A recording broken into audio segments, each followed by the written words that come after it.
of sexual harassment in Nigerian higher institutions.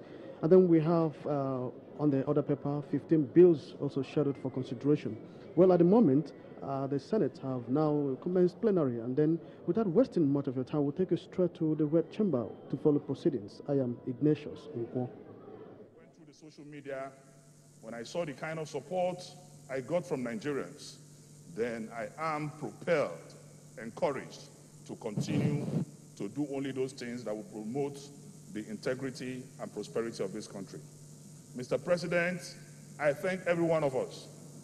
I want to say I am alive because God defended me.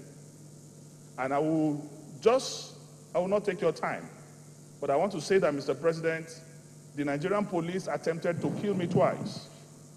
One through the application of a chemical substance, and the second time through injection. They actually came with an injection to inject me, but God intervened, and to him alone be the glory forever and ever.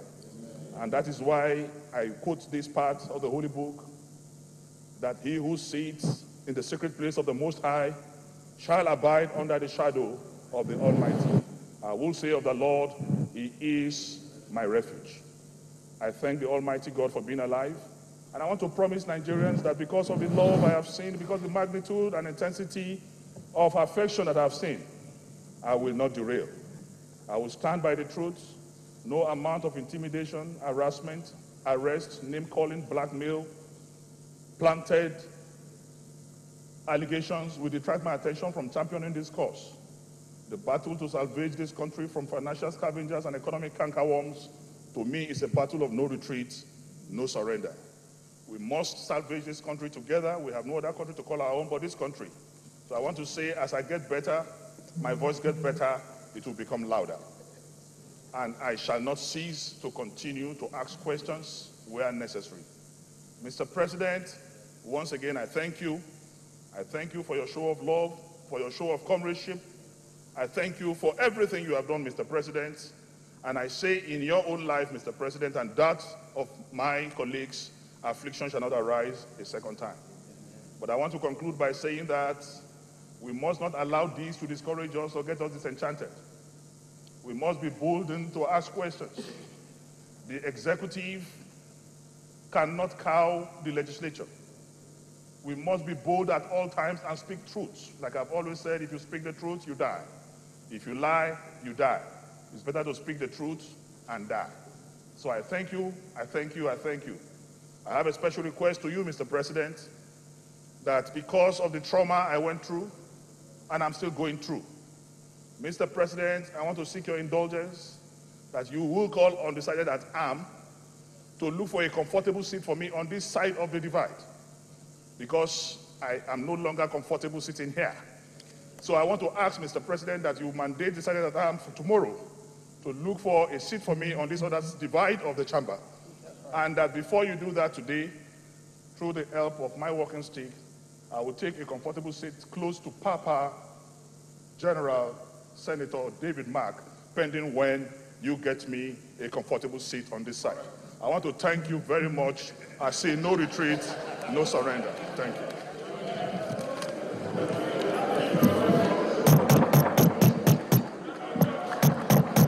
Senator Dino, please sit down, sit down. Please sit down. Sir Mayao.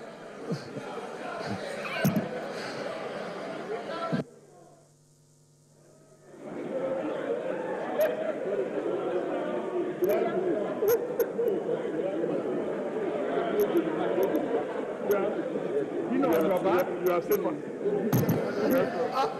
Point of order, Mr. President. We can pass before your point of order. Yes, so can you please sit down?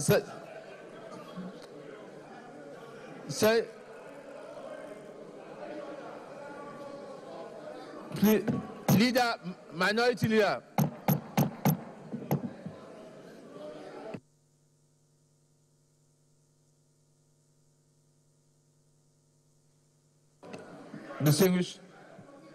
Distinguished colleagues, Senator Dino Melaye came on order 14 on his privileges. Let me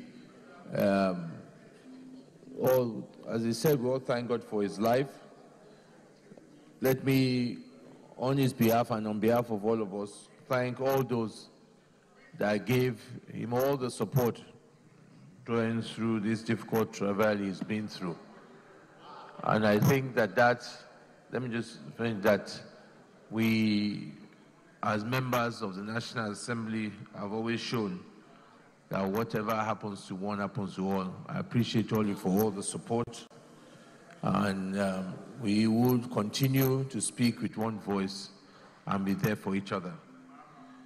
The last point I just want to comment on, Senator Dino, you made a request which I can't see the reasons which you're asking why you now want to sit. Is it due to your injury or due to this? And I think that as far as I'm concerned, Senator Dino, I still know you onto that seat. I take note of your request and I take note of your comments.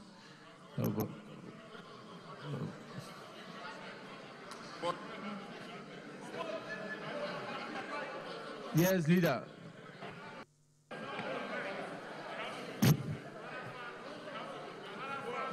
Mr.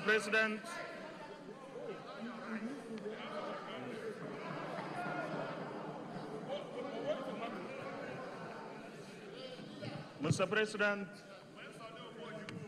very respected and distinguished colleagues, Mr. President, with your permission, I will take refuge in Order 56.3.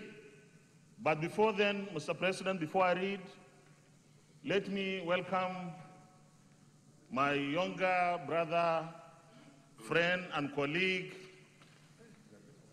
Senator Dino Melaye.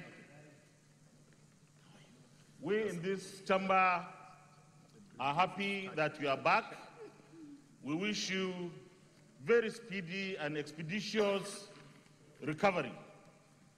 Mr. President, Senator Dino Melaye remains one of our distinguished senators of the APC stock. Mr. President,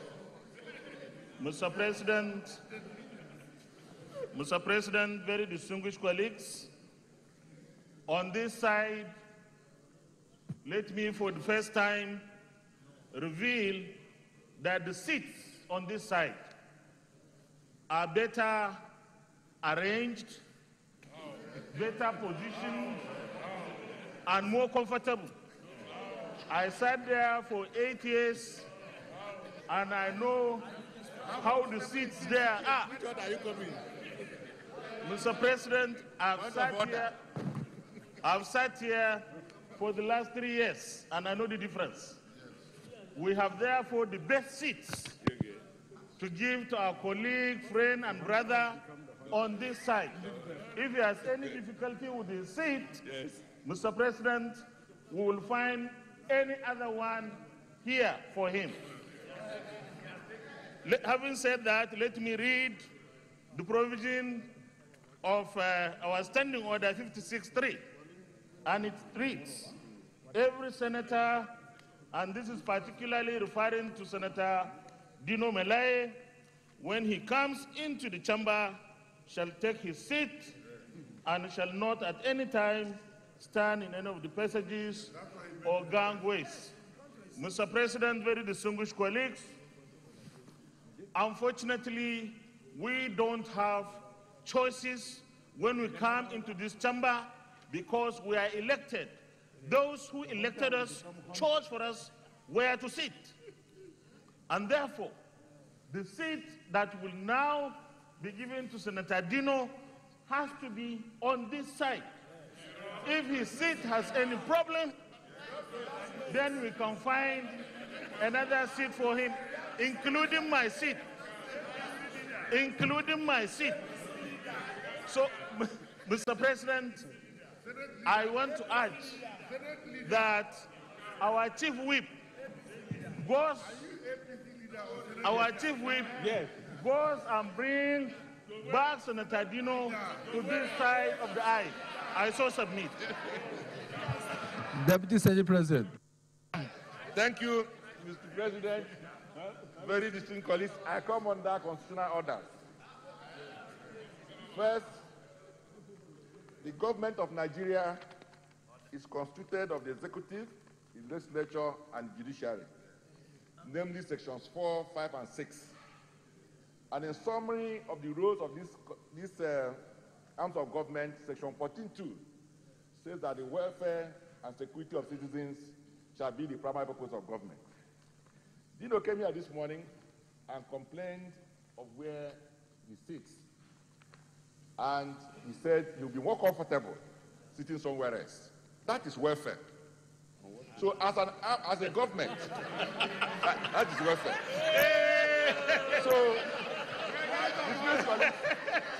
So we owe duty to Dino to ensure that his welfare is well protected here. That's the provision of the Constitution. He has not asked for too much, asking that we give him a place. How would it benefit us if we allow Dino to sit in a place that's so uncomfortable?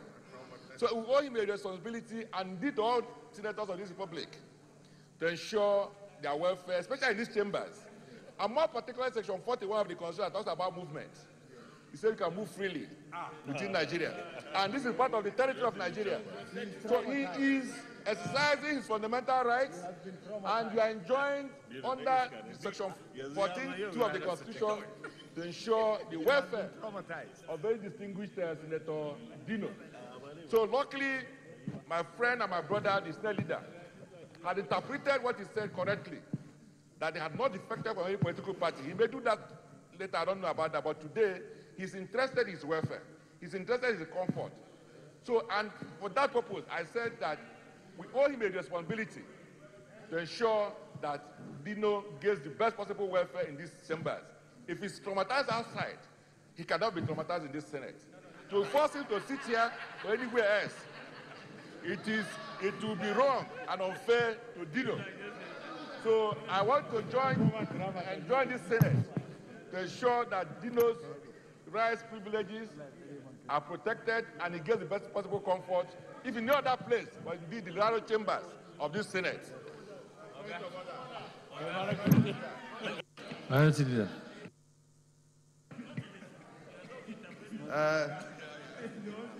Mr. President, my very distinguished colleagues, I come under Order 43,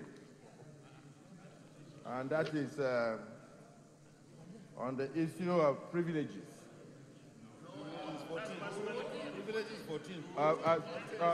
14 privileges, 43 will be personal explanation. By way of personal explanation, sir, let me say,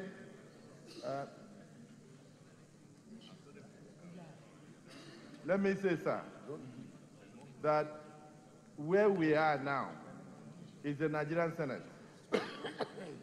Whether to the left, to the right, it's the Nigerian Senate. Sir, at any point in time that any senator on the left feels that he or her seat is uncomfortable, the person is welcome here. Yes. Yes. I want to welcome Senator Dino to sit here. Yeah, we are the ones that should have complained that this is for us. We are not complaining. We must be our brother's keeper. Yes. We are prepared to accept all distinguished colleagues, our beloved colleagues on the left side who feel that their seats are not comfortable and wish to come here. Yes. Am I right, my brother? Yes. Not only, Mr. President, at this stage, Mr. President, I must point out that we are not discussing the issue of political party at all. No. Once we enter into the Senate, you are a senator of the Federal Republic of Nigeria. And that is why I want to commend you for running the Senate in a bipartisan manner. Yes. That when we come here, we don't speak on behalf of party or anything. Yes. We speak on behalf of Nigeria. And that has been the reason why in the last 3 years, We have supported almost every single bill and all actions of the federal government of Nigeria without thinking of political party. Every senator is a senator of the Federal Republic of Nigeria. You are no longer a senator of just your community alone or your senatorial district.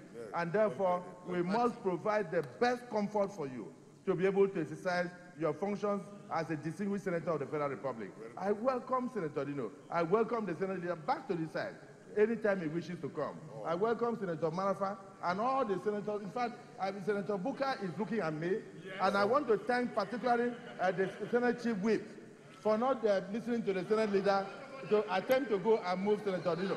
So, Mr. President, in spite of the reasons, no matter the reason, this side is ready to welcome you. And may I remind you, Mr. President, that when I was a governor, at the time, a lot of senators, together with you, they had to move their seats from the then sitting of the PDP to the now APC. You never lost your seat. You sat back and continued. You chose wherever you like, and you sat down in the 7th Senate. So why should the 8th Senate be different? And we were not angry. Many of you were sitting down where you liked, and then you were contributing. But we left you there. Today, I assure you, sir, that this side is ready to welcome any senator. Please feel free to move down. Feel free to move down. I think we still have some places. Senator Egu, Dino. Address the chair.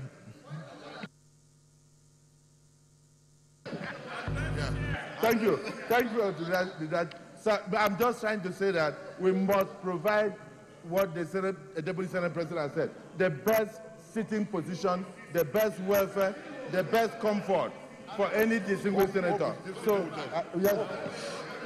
Yes, Senator. And I welcome more people. Please welcome. Senator Jibrin Barrow. Mr. President, I am Barrow Jibrin. I represent Kano North. Mr. President, mine is a constitutional point of order. I come under Section 60 of the Constitution of the Federal Republic of Nigeria. With your permission, I read as follows. Subject to the provision of this Constitution, the Senate or the House of Representatives shall have the power to regulate its own procedure, including the procedure for summoning and recess of the House. Mr. President, the order of the Senate clearly specifies that every senator shall sit on a seat that has been assigned to it by the leadership of the Senate. Therefore, the position canvassed by the Deputy Senate President does not hold here because it's against the Constitution of the Federal Republic of Nigeria. In this regard, the leader of the Senate or the Chief Whip should, as a matter of urgency, due to the health situation of Senator Dino Melaye, have a seat that would be okay for him. So sitting in a seat different from a new seat that will be assigned to him by the Chief Whip is against the Constitution of the Federal Republic of Nigeria. I so submit.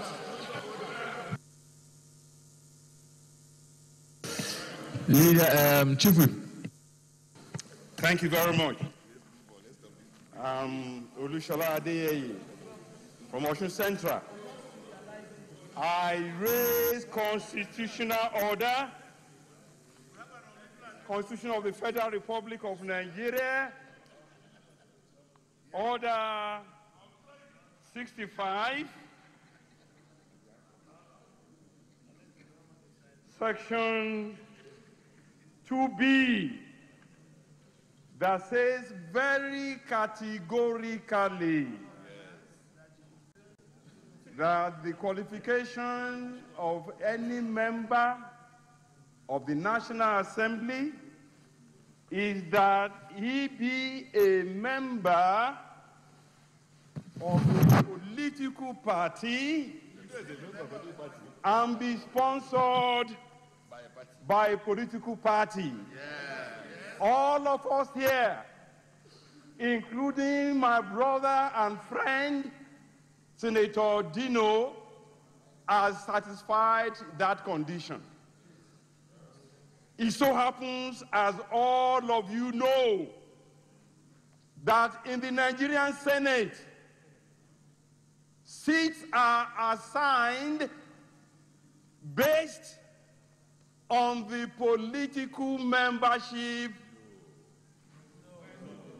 under which you came. There is no PDP member here. I'm there. No, Because you're a presiding officer. You're a presiding officer. And there is no APC member there. Therefore, we are setting a bad precedent. We are setting a bad precedent. We are setting a bad precedent. chaos. We are beginning to institutionalize chaos. If we use any excuse whatsoever to transfer members across the aisle, and so on the basis of the Constitution, I, as Chief Whip, will take Dino across the plate, and any seat he wants, including that of the Deputy Senate President, we will give to him. Thank you very much. All right, distinguished colleagues, distinguished colleagues, I have listened attentively to all the contributions. Right from the constitutional order, right up to the fact that it is leadership that assigns seats. And right also to the point that I don't think at any time at all in either Senator Dino's contribution or anybody's contribution that the issue of change of allegiance or party ever came across. It's not an issue that has come up today at all. Senator Dino concern talks about his comfort and his state of mind. None of us have been through what Senator Dino has been through. Neither do I think the rules have ever foresaw this kind of situation.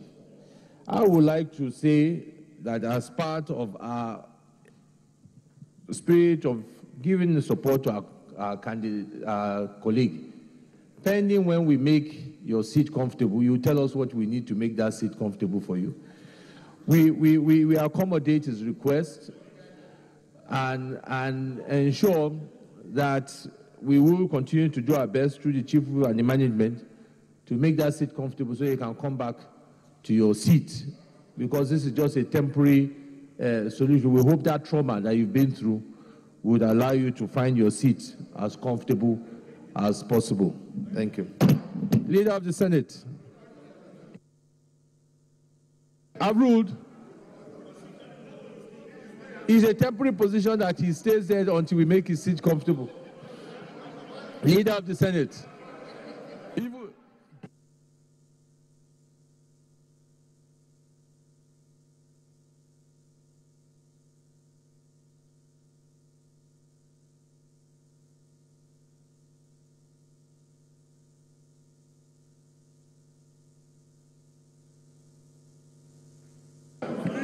Mr. President, very distinguished colleagues.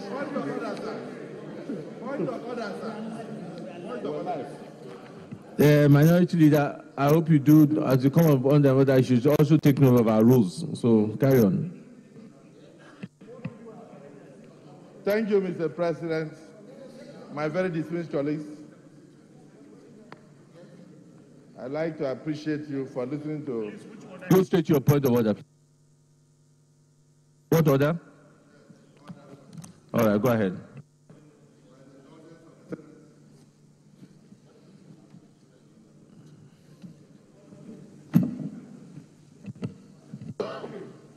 By the indulgence of the Senate and the leave of the President of the Senate, the Senator may make a personal explanation, although there may be no question before the Senate. But of course, because of time, Continue reading. Don't make your point. Don't go ahead with your point. But no, go ahead. but no controversial matter may be brought forward. Oh, thank you, sir. So, in view... No, finish it now, finish it.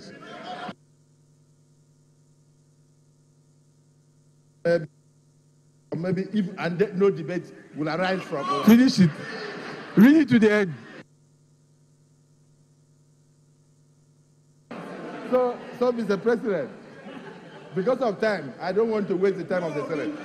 I like to... The personal explanation I would like to make, sir, will come just by way of a request, very simple request, sir. As a corollary to your ruling, which I applaud, I would like to request, sir, that my brother, Senator Hobu Zarima, who has just finished APC Congress in Imo State, should also apply to you. No. Senator, Minority, with all due respect. First of all, your point of order, you have not followed the rules. As you know, you did not read the last sentence of that. That means that brother matter. So you are ruled out of order. Leader of the Senate. Mr. President, please. Mr. President. Okay, Senator Marafa.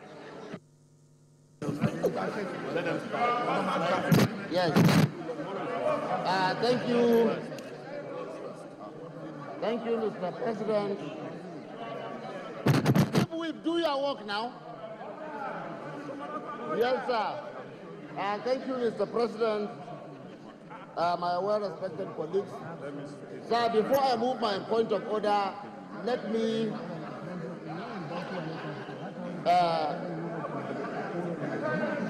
I want to welcome Senator Dino back into the chamber after his harrowing experience in the last few weeks. Mr. President, Senator Dino is my younger brother and an APC senator. Mr. President, I want to raise Order 1. Order 1 of our rule says the proceedings in the Senate and in all committees of the Senate shall be conducted in accordance with the following standing orders. Mr. President, Senator Barau gave the background to this Order 1. Section 65 of the Constitution gave us 65 and 60. Gave us the right to regulate our proceedings. And because of that, or consequent upon that, this order book was raised.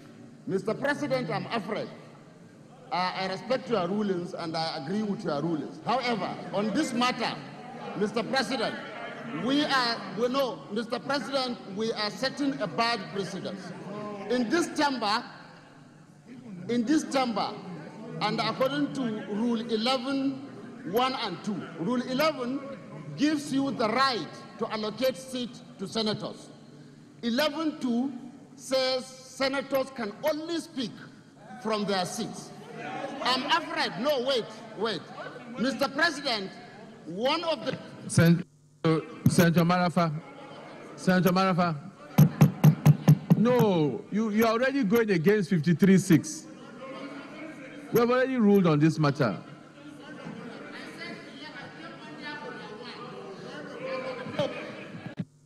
No, I came under Order 1. And I said Order 11.1 it gives you the right. What is the subject matter?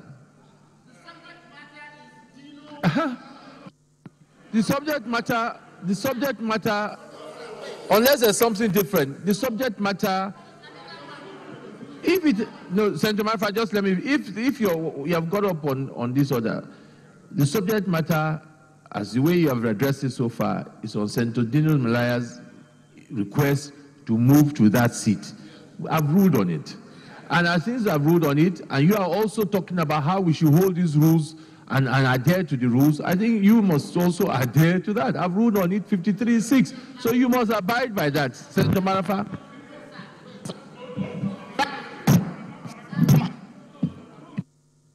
Leader of the Senate.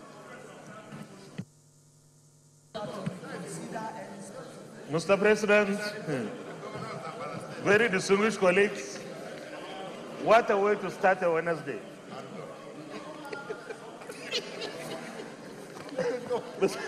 Mr. President, very distinguished colleagues, the first business of the day.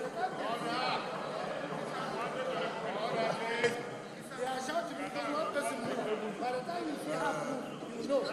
I'm telling you, they are shouting just one person. Better prepare. Senator Misao.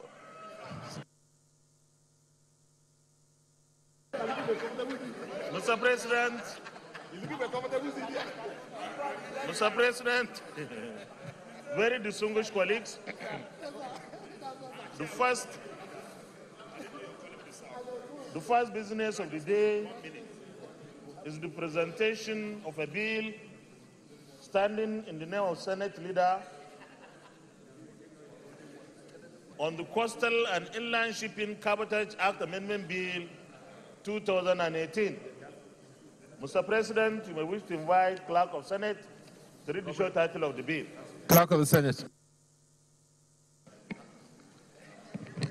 Mr. President, distinguished senators, Coastal and Inland Shipping Cabotage Act Amendment Bill 2018, HB 529, first reading. Coastal and Inland Shipping Cabotage Act Amendment Bill 2018, HB 529, first reading taken. Leader of the Senate. Mr. President, very respected colleagues, the second business of the day is the presentation of a bill standing in my name on the Extradition Act Amendment Bill 2018. Mr. President, you may wish to invite the Clerk of Senate to read the short title of the bill. Clerk of the Senate. Mr. President, distinguished senators, Extradition Act Amendment Bill 2018, HB 1187, first reading. Extradition Act Amendment Bill 2018, HB 1187, first reading taken. Leader of the Senate. Mr. President, very distinguished colleagues, Find a good seat for him there. the third business of the day is the presentation of a bill standing in my name on the Nigerian Deposit Insurance Corporation Act 2006, Repeal and Reenactment Bill 2018. Mr. President, you may wish to invite the Clerk of the Senate to read the short title of the bill. Clerk of the Senate. Mr. President, distinguished senators, Nigeria Deposit Insurance Corporation Act 2006, Repeal and Reenactment Bill 2018, HB 984, first reading. Nigeria Deposit Insurance Corporation Act 2006 will repeal and reenactment Bill 2018, HB 984, first reading taken. Leader of the Senate. Mr. President, very distinguished colleagues, the fourth business of the day is the presentation of a bill standing in the name of Senator Melaye ibn Nalla, the Deputy Leader of the Senate, on the Police Act Amendment Bill 2018. Mr. President, you may wish to invite the Clerk of the Senate to read the short title of the bill. Clerk of the Senate. Mr. President, distinguished senators, Police Act Amendment Bill 2018, SB 683, first reading. Police Act Amendment Bill 2018, SB 683, first reading taken. Leader of the Senate. Mr. President, very distinguished colleagues, the fifth business of the day is the presentation of a bill standing in the name of Senator Yusuf A. Yusuf on the Federal College of Education Mutumbiu Act Amendment Bill 2018. Mr. President, you may wish to invite the Clerk of Senate to read the short title of the bill. Clerk of Senate. Mr. President, distinguished senators, Federal College of Education Mutumbiu, Taraba State Establishment, etc. Bill 2018, SB 683, First reading. Federal College of Education, Mutumu Bill, Taraba State, Establishing Etc. Bill 2018, SB 6.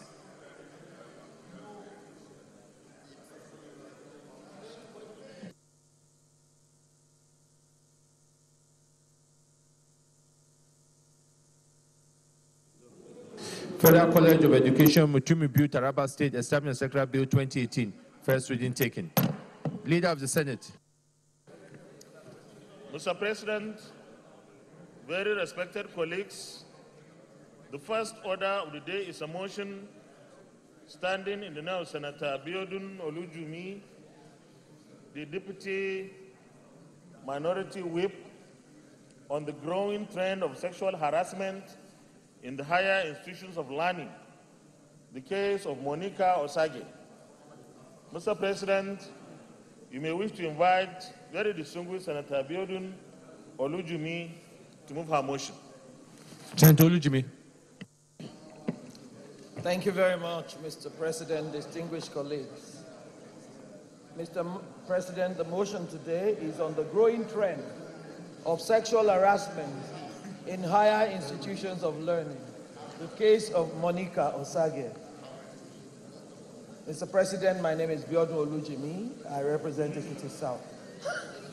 The Senate observes the growing menace and the growing culture of sexual harassment in our institutions of higher learning, and the psychological and physiological and emotional damage perverts in our places of learning are bringing upon our children in school as a result.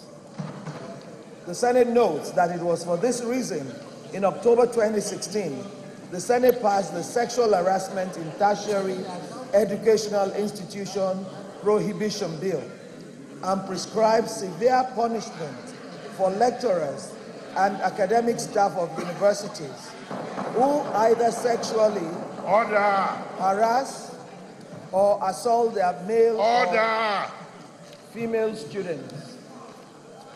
The Senate acknowledges that the case of the brave Nigerian and student of Obafemi Awolowo University, OAU, Monica Osage, who, in an audio recording, which went viral, was able to expose a lecturer demanding for sex in order to increase her grades. This has further brought home the point, further justifying the specificity and target of the new bill, and the need to ensure that this perversion is completely kicked out of our places of learning. The Senate understands that the university authorities have since weighed in on the matter and ensured justice is done. The Senate further notes that this is another matter that must not be swept under the carpet of expediency, forgetfulness, or deliberate abandonment. The Senate notices further that this particular case deserves greater scrutiny and attention as it signposts how serious we are as a nation to fully and exhaustively eliminate this perversion from our schools. Further worried that this is just one out of the many cases that have come to limelight within the past decade, and it shows that the perversion is spreading across the country, with both male and female gender as victims, especially in view of the poor prosecution and conviction numbers being turned out. Further notes that on a nearly daily basis, our newspapers are awash with reports of rape and other sexual violence, and we must, as the People's Parliament, bring them succor and safety. Observes that these acts damage our children in very significant ways, that it also portrays our country in bad light and are alien to both our cultural and religious orientation as a people. Accordingly, the Senate resolves to mandate the Committee on Tertiary Institutions and Judiciary, Human Rights and Legal Matters to carry out a full-scale investigation of the case of Monica Osage and the OAU lecturer in order to ensure that there is transparency and accountability, and that satisfactory justice is done to the victims involved and our laws are further strengthened for effectiveness. 2, invite the OAU authorities to explain the steps they have taken and the outcome of their internal investigation on the matter, as well as institutional reviews it has carried out, together with such further proposals aimed at nipping the problem in the bud. And urge the House of Representatives to move quickly to concur with the Senate bill on sexual harassment in tertiary educational institutions, prohibition bill, which has been transmitted to the House, as this will further provide succor and a window of solace for victims of this kind of atrocities across the country in our institutions of higher learning. I thank you, Mr. President, distinguished colleagues. Senator Ashafa.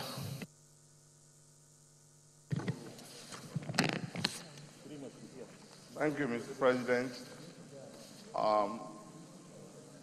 Mr. President, my distinguished colleagues, Senator Benga Ashafa representing Lagos Senatorial District, I rise this morning to second the motion ably moved by Senator Olujimi.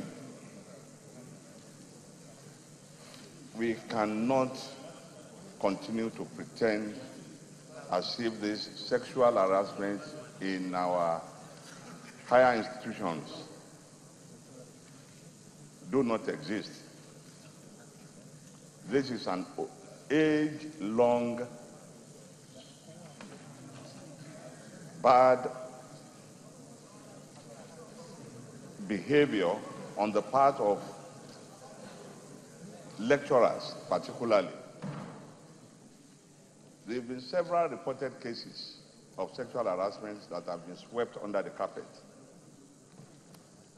I remember that during the 7th session, cases of sexual harassment were brought to the fore on this same floor. But after some time, the conclusive part or the punitive measures that were meted out to the lecturers, nobody knew what actually ended, what actually happened at the end of the day. If we are going to curb these bad practices in our higher institutions, examples should be made of the bad eggs amongst the lecturers. And that is why the time is right now to first and foremost commend Ms. Monica Osage for being bold. A lot of these girls are so much traumatized to the extent that it is even a burden for them to come out and own up. When they now own up and they implicate some of these lecturers, amongst the students, they become subject of ridicule and embarrassment. They become so much traumatized that some of them had to leave school. And the worst part of it is that all these ladies that have been so treated will now find that other lecturers, instead of defending them, will further go, use their own ways of victimizing them to the extent that they don't even want to come back to school. So what do we do? I'm saying this is the time for the Senate to now come up and support the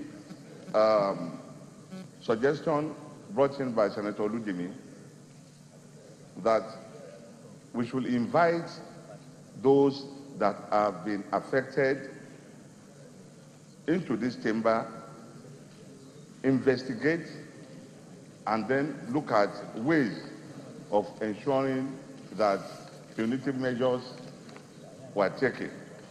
Again, too, I would also want the Senate to impress on the school authority, that is Obafemi University, Obafemi Awolowo University in Ile-Ife, on what are they doing to protect these students. Because if we don't put some measures in place to protect the students, at the end of the day, the matter will not stop within the four walls of the university. The victimization will continue, and God forbid, if at the end of the day no punitive measures are given to those who committed this crime, this bad stain will be painted on the lady forever. It might even affect his getting to a situation where nobody will want to marry her. So, Mr. President, distinguished colleagues, I wholeheartedly second this motion. I want us to back all the suggestions made by Senator Olujimi and then find a way out to ensuring that this does not happen in our higher institutions or any institution for that matter. Thank you. This is a straightforward motion. Let's go straight to prayers. One, mandate the committees on tertiary institutions and judiciary, human rights, and legal matters to carry out a full-scale investigation of the case of Monica Osage and the OAU lecturer in order to ensure that there is transparency and accountability and that satisfactory justice is done to the victim involved and our laws are further strengthened for effectiveness. Those in favor of prayer one say aye. Those against say nay. The ayes have it. Prayer two, invite the OAU authorities to explain. Surely the committee that is doing the investigation will also do prayer two. Senator Jimmy. So I think, yes, the prayer one and prayer two, the committee can do both then. Okay, so we will negate that and invite the OAU authorities to explain the steps they have taken and the outcomes of the internal investigation on the matter, as well as institutional reviews it has carried out, together with such further proposal aimed at nipping the problem in the bud. I think that can be done by the same committee. Okay, those in favor of prayer two say aye. Those against say nay. Nay. So we stand that one down then. Prayer three, urge the House of Rep to move quickly to concur with the Senate bill on sexual harassment on tertiary educational institutions, provision bill, which has been transmitted to the House. These will provide a succor and a window of solace for victims of these kind of atrocities across the country in our institutions of learning. Those in favor of prayer three say aye. Those against say nay. The ayes have it. Distinguished colleagues, let me thank Senator Olujimi for that motion. As you all know, we had passed this bill as far back as 2016. So definitely we will have, through the leader and management, to see that House of Rep can quickly concur on this. But more importantly, while that is going on, I think the Committee on Tertiary Institutions and Judiciary, we must make an example of this to ensure that we do a thorough investigation and any members of the Obafemi Awolowo University involved must be totally disciplined. And we must really show that we do not stand for this. We're not going to tolerate it pending when the new bill is coming to place. And also commend the bravery of Monica Osage for our effort. Thank you. Leader of the Senate. Mr. President, very respected colleagues, the second order of the day is a motion standing in the name of Senator Victor Ume on the illegal confinement of underage offenders and infants in the same prison with adult prisoners. Mr. President, you may wish to invite Senator Victor Ume to move the motion. Senator Victor Ume. Thank you, Mr. President, distinguished colleagues. I am Senator Victor Ume. I represent the good people of Anambra Central Senatorial District. My motion is on the illegal confinement of underage offenders and infants in the same prison with adult prisoners. Mr. President, distinguished colleagues, the Senate notes that Section 1 of the Child's Rights Act provides that in every action concerning a child, whether undertaken by an individual, public or private body, institutions or services, court of law, or administrative or legislative authority, the best interest of the child shall be the primary consideration. The Senate notes that by the provisions of the Prisons Regulations Act, juvenile offenders under 16 years of age and infants are not allowed by law to be confined in the same prisons with adult offenders. Worried that the negative implication of keeping underage children in conventional prisons is that they will mix up with adult inmates who are likely to influence them negatively, using manipulation techniques to espouse and enforce beliefs and practices that create a paranoid view of the outside society. Further worried by the vulnerable state of the underage children and the fact that one of the fertile grounds for radicalization and mental subversion is the prison. Aware that correctional homes and children's homes are established for the purposes of remanding underage offenders and caring for children born within the prison walls, respectively, informed by the contents of pages 13 to 15 of the Nation newspaper of Saturday, March 31, 2018, with the caption, "Kids Behind Bars, World of Underage Languishing in Prison," that due to the insensitivity and dereliction of duty, the police prosecutors encourage these underage offenders to inflate their ages during arraignments in courts, promising them that inflating their age would lead to their release. Mr. President, in fact, the publication in the Nation newspaper of 31st March is being circulated in the chamber among senators. There you will see the gory pictures of the underage children in our prisons. The Senate notes in the report by the same newspaper already mentioned, quoting a top prison official, "We don't prosecute suspects. Ours is to keep them in custody, and it is people that the police bring here that we detain. When we see underage children, we know them by their looks, but we cannot reject them when the police bring them here. The police often force such children to claim to be older than they are so that the magistrate would not reject them. They also give the suspect the impression that it would facilitate their release. But what they are actually doing is to do away with the stress of taking them to correctional homes. Concerned that the majority of these underage children opt to be tried in courts without any legal representation, following the advice of some overzealous prosecutors unaware of the dire consequences. Further informed by the contents of the same Nation newspapers of Saturday, April 7, 2018, that female prisoners put to bed in prisons without adequate provisions and arrangements for the care and development of such children. The Senate recalls that the laws stipulate that any child born within the prison walls should not be allowed to remain inside the prison with the mother after 18 months, meant for the crucial breastfeeding and bonding stage.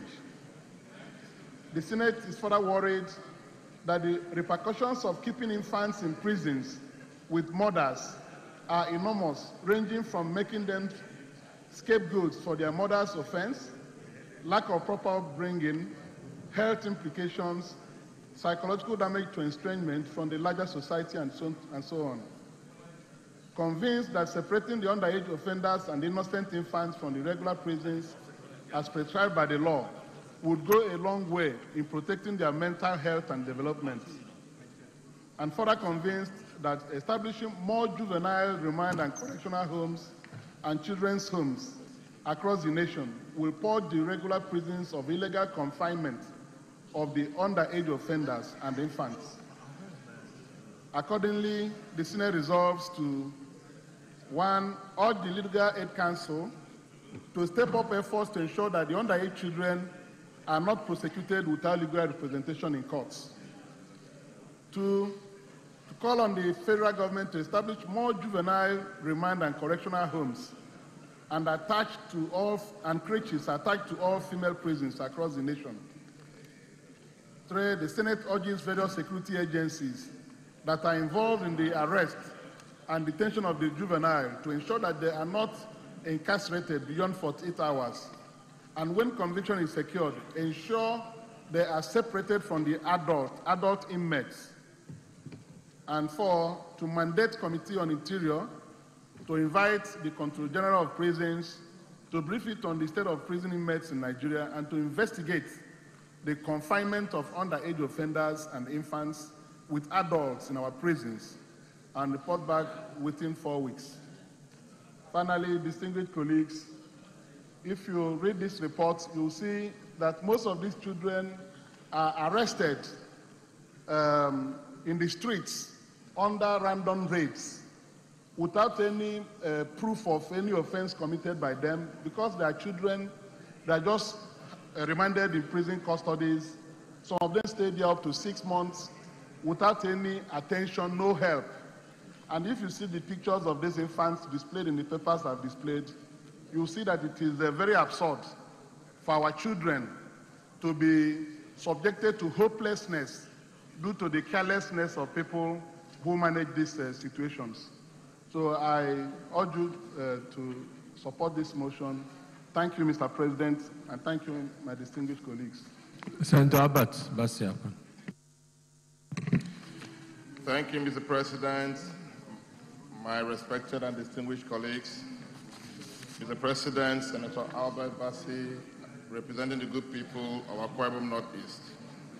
Mr. President, I rise to support this motion and to thank my big brother for drawing the attention of this Senate to this precarious state of our prisons. Mr. President, I wish to add that a couple of weeks back when I was at the EFCC,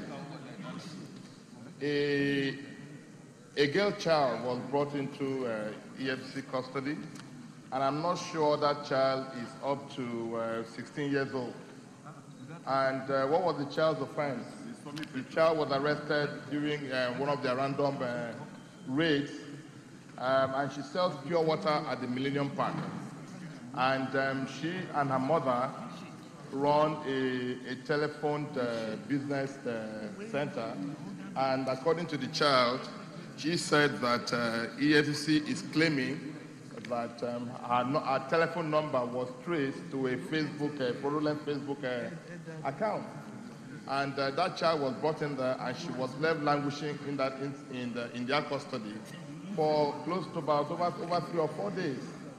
And it was so pathetic and touching because she wept all through this period. So I think that a time has come, Mr. President, that we need to pay even closer attention to most of these issues, because this is just a clear example of what transpires not only in the prison custody but also in police cells.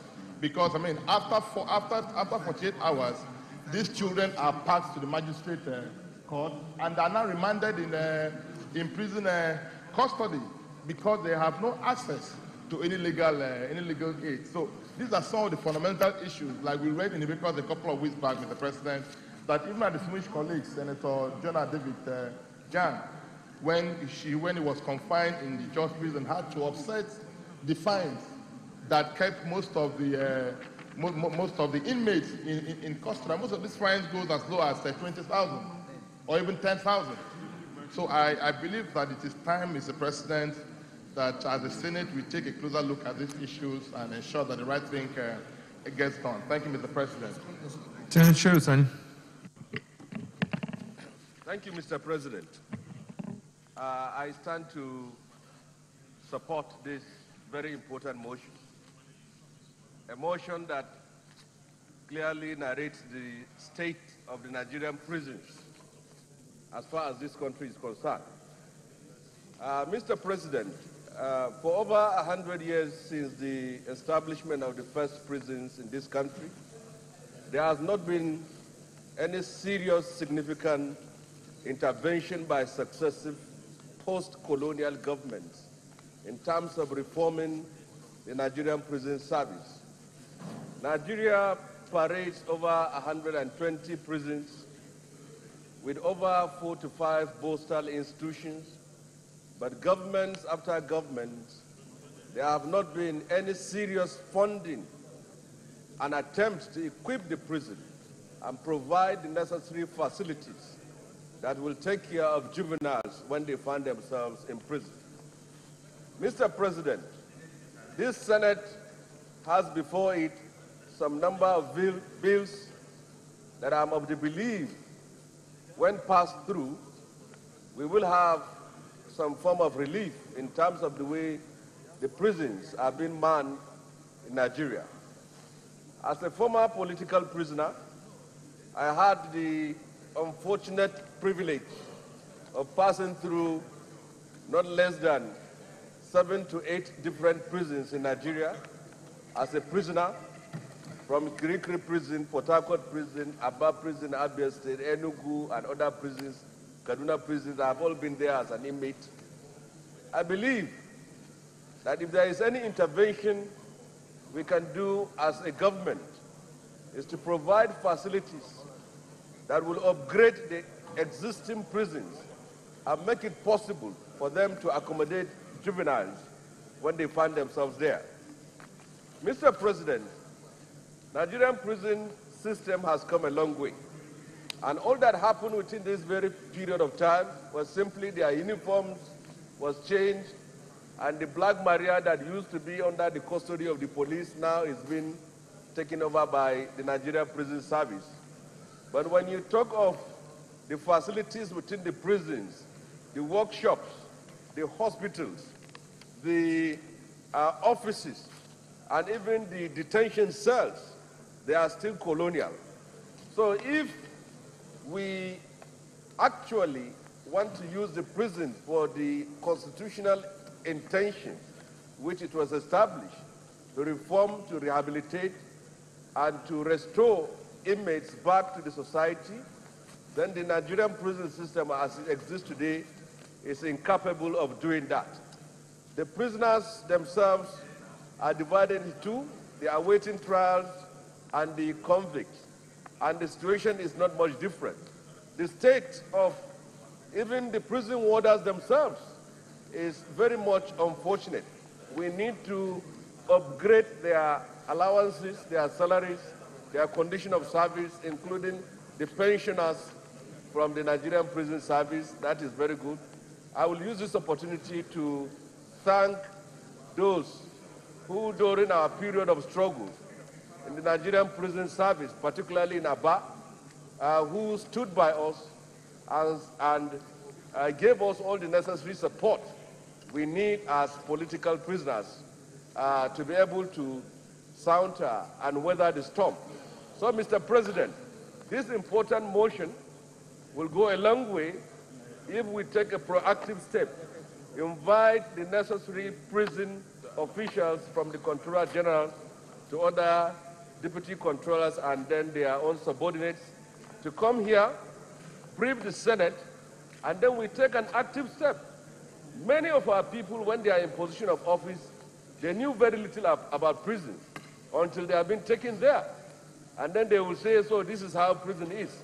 I heard the narratives of Governor Jang, who happened to, in his court, privileged to be in the Jos prison where the former President Obasanjo was kept. And I also happen to know that Tio Oji was also a graduate of Kirikiri Prison. So as far as this motion is concerned, what can we do as a parliament to improve the state of the Nigerian prisons? And apart from that, every parliamentarian should take it as part of his individual duty to visit the prison within his own constituency and intervene and see how he can support it continuously. I thank you for this opportunity, and God bless. Distinguished colleagues, we just go to the prayer. Prayer 1, urge the Legal Aid Council to step up efforts to ensure that underage children are not prosecuted without legal representation in courts. Those in favor of prayer 1 say aye. Those against say nay. The ayes have it. Prayer 2, call on the federal government to establish more juvenile remand correction homes and crèches attached to female prisons across the nation. Those in favor of prayer 2 say aye. Those against say nay. The ayes have it. Prayer 3, urge various security agencies that are involved in the arrest and detentions of juveniles to ensure that they're not incarcerated beyond 48 hours, and when conviction is secured, ensure they are separated from the adult inmates. Those in favor of prayer 3 say aye. Those against say nay. Let's have it. And prayer 4, mandate Committee on Interior to invite the Controller General of Prisons to brief it on the state of the prison inmates in Nigeria and to investigate the confinement of the underage offenders and infants with adults in our prisons and report back within 4 weeks. Those in favor of prayer 4 say aye. Those against say nay. The ayes have it. I want to thank Senator Victor Omi for that well thought out motion, and we must, apart from our committee in Interior who has to carry out an investigation in this matter, we must definitely make sure that minors are not getting the same kind of treatment as adults, and that we do ensure that we protect their rights and also ensure that we look at all the corrective measures like correction facilities that will help in addressing some of the children that are being held. Thank you. Leader of the Senate. Mr. President, very distinguished colleagues. Mr. President, distinguished colleagues, due to the urgency we have for the need to pass the NFIU bill, I will rely on Order 1B of our standing rules to order the order paper, Mr. President. The 18th order of the day will now be the third order of the day. And the third order will be the fourth, and so on and so forth. Subsequently, Mr. President, distinguished colleagues, the third order of the day is the presentation and consideration of the Conference Committee report on the Nigerian Financial Intelligence Agency Establishment, etc. Bill 2018. Distinguished senators will recall that the Senate and the House passed different versions of the Nigerian Financial Intelligence Agency Establishment, etc. Bill 2018. The Conference Committee of both houses have met and harmonized the differences in accordance with the Senate Standing Order 287. Mr. President, may we invite distinguished Senator Chukwuka Utazi to move the motion for the Senate to receive and consider the conference report. Senator Utazi. Thank you, Mr. President. I am Senator Chukwuka Utazi. I represent the good people of Enugu North Central District of Enugu State. I'm here to move a motion for the Senate to receive and consider the report of the Conference Committee on the bill for an act to establish the Nigerian Financial Intelligence Unit. I so move. Senator Gamade. Mr. President, my name is Barnabas Gamade. I represent Benue Northeast Senatorial District. Mr. President, my distinguished colleagues, I rise to second the motion that the Senate do receive and consider the Conference Committee report on the National Financial Intelligence Agency, etc. Bill 2018. I so second. Distinguished colleagues, those in favor that the Senate do receive and consider the Conference Committee report on the Nigerian Financial Intelligence Agency, Establishment, etc. Bill 2018, SB 535. Those in favor say aye. Those against say nay. The ayes have it. Senator Otazi, come and lay the report.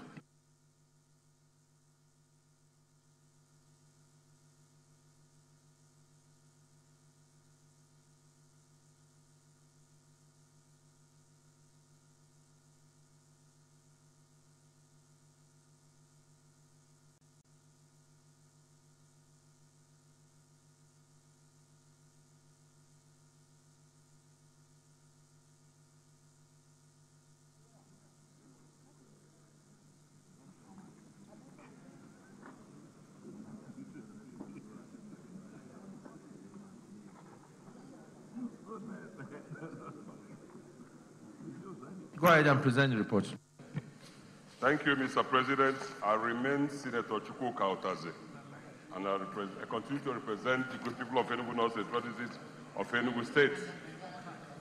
Mr. President, report of the Conference Committee on the Bill for an Act to establish the Nigerian Financial Intelligence Unit. The Conference Committee report on the Bill for an Act to establish the Nigerian Financial Intelligence Unit was taken in this chamber on Wednesday, March 7, 2018. Traditionally, the bill was sent to the Legal Directorate of the National Assembly to clean up the bill to enable the clerk to transmit same to the President for his assent. The Legal Services Directorate made some observations that required further legislative action, and that's why we're here. Further legislative action. In view of this, the Conference Committee met again to fine-tune the areas of concern which the Director pointed out. To this effect, therefore, the following recommendations have been made. One, the Director recommended the provision of the certainty of percentage of interest under Section 25(5). The committee hereby recommends the insertion of the words being 10% of the penalty immediately after the word interest. Two, under Section 27, the Directorate observed that there will be a provision of a specific amount as penalty for the obstruction. To that effect, the committee recommends that Section 27(1)(a) and B of the bill should be read thus. 27(1)(a), in case of an individual to an imprisonment for a term of not less than 3 years, or to a fine of 200,000 naira for every day the obstruction persists, and B, in case of an entity, to a fine of 1 million naira for every day the obstruction persists. The Conference Committee recommends that the adoption of the above recommendation to be included in the clean copy of the bill and sent to the Mr. President for his assent, because we are facing a deadline of 1st June for this thing to be done, which if we fail to, the Elmo Group acts will fall on the country. Thank you so much.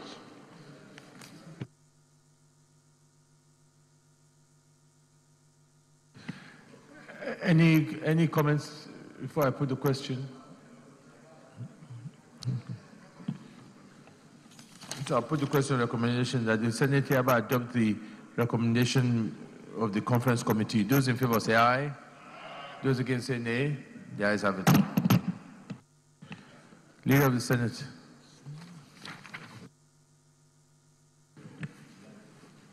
Mr. President, very distinguished colleagues, the fourth order of the day is the second reading of the Private Detectives and Investigators Licensing and Regulations Bill 2018. Distinguished senators will recall that the bill was read the first time in this chamber on Thursday, the 9th of March, 2017. Mr. President, you may wish to invite Senator Ike Ikwaramadu the Deputy President of the Senate to move the motion for the bill to be read a second time. Deputy Senate President. Thank you, Mr. President. Very distinguished colleagues, I move that this bill now be taken second time and urge that I be allowed to lead the debate.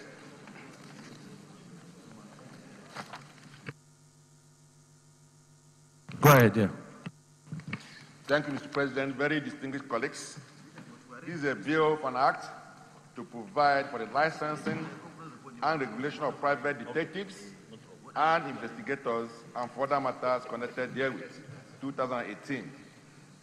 Distinguished colleagues, Mr. President, I take the pleasure to lead the debate on this bill for an act to provide for the licensing and regulation of private detectives and investigators and further matters, which bill is hereinafter referred to by its short title as the Private Detectives and Investigators Bill 2018.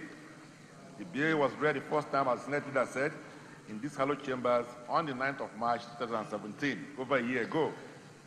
Mr. President, distinguished colleagues, I believe that this distinguished Senate do not need any lecture to appreciate the unfortunate fact that unresolved crime, especially high-level murder and assassination, have long assumed alarming proportions in Nigeria. The Nigerian police, saddled with responsibility for investigating crime, have in the past few years consistently failed to unravel perpetrators of various crimes ranging from missing persons to armed robberies and assassinations of politically exposed personalities and other well-meaning Nigerians. There is no gainsaying that unless some more effort is made to ensure prompt detection of crime, our society may gradually slide into wanton destruction and unbridled anarchy. This bill seeks to inject private sector initiative into detection and investigation of crime in Nigeria. Private detectives and investigators offer services including executive, corporate, and celebrity protection, pre-employment verification, and individual background profiles and checks. The Private Detectives and Investigators Bill will also provide assistance in civil liabilities and personal injury matters, in insurance claims and fraud, child custody and protection cases, and premarital screening. Increasingly, too, we expect that they will be hired to investigate individuals to prove or disprove infidelity. The current reforms strategy of mainstreaming private sector initiatives makes the enactment of this bill imperative, as the legal, corporate, and financial sectors of our economy will receive enhanced performance as they utilize the services of private detectives and investigators. The bill is presented in 17 sections. Section 1 empowers the Minister of Police Affairs or any other minister charged with responsibility of police matters to issue license to private detectives and investigators.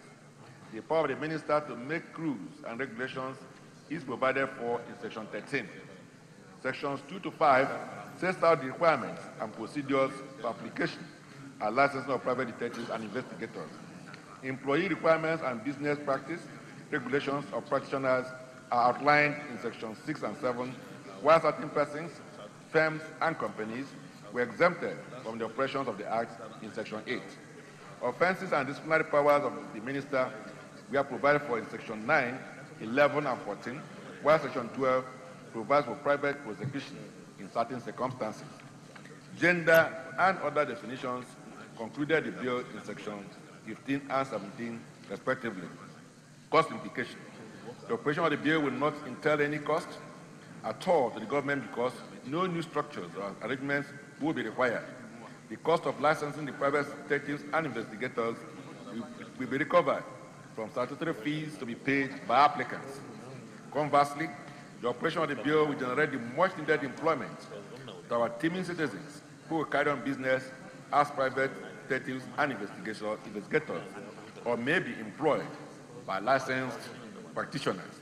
Indeed, the availability of an alternative body for detecting crime will most likely engender a healthy strive to perform, thus raising the bar on the effectiveness and standard of performance of both the police and the licensed private detectives and investigators.